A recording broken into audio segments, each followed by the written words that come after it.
രാവിലെ തന്നെ ഒരു യുദ്ധം ജയിച്ച ഫീലാണ് ഈ പൂരിയുടെ മാവ് കുഴച്ച് കഴിയുമ്പോൾ.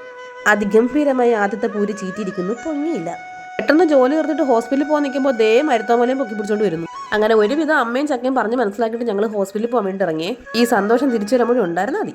വീട്ടിലെ പൈലറ്റ് റബ്ബർ വിട്ടിട്ട് വരാൻ താമസിച്ചുകൊണ്ട് ഞങ്ങൾ വേറെ വിമാനം പിടിച്ചിട്ടാണ് ഹോസ്പിറ്റലിൽ പോകുന്നത്.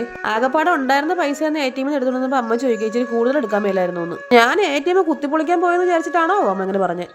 എൻ്റെ കെട്ടിയവൻ്റെ കയ്യിൽ ഇച്ചിരി പൈസ വരുമ്പോൾ കൃത്യമായിട്ട് പനി, ജലദോഷം, പല്ലുവേദന, വയറുവേദന, മൂക്കടപ്പ് എന്നിവയെല്ലാം എൻ്റെ മക്കൾക്ക് സ്ഥിരമായി വരുന്ന അസുഖങ്ങളാണ്. പല്ലുവേദന കാരണം 10,000 രൂപ പോയി കിട്ടി. ചെയ്തുകുട്ടിക്ക് പല്ലില്ലാത്തതുകൊണ്ട് പിന്നെ എൻ്റെ കെട്ടിയവൻ്റെ കിഡ്നി അവിടെ സേഫാണ്. നല്ല സോഫ സെറ്റൊക്കെ ഉണ്ടായിരുന്നിരിക്കാൻ, തൂക്കി വിറ്റാലോ പോകുന്ന വഴിക്ക് വണ്ടിക്കുലിക്കായനെ. ഹോസ്പിറ്റലിൽ റൂട്ട് കനാൽ ചെയ്യാൻ വന്നതാണെങ്കിലും എൻ്റെ മോൻ അകത്ത് ബിരിയാണി കൊടുക്കുന്നുണ്ടെന്നുള്ള സന്തോഷത്തിലാണ് അകത്തേക്ക് കയറിയത്.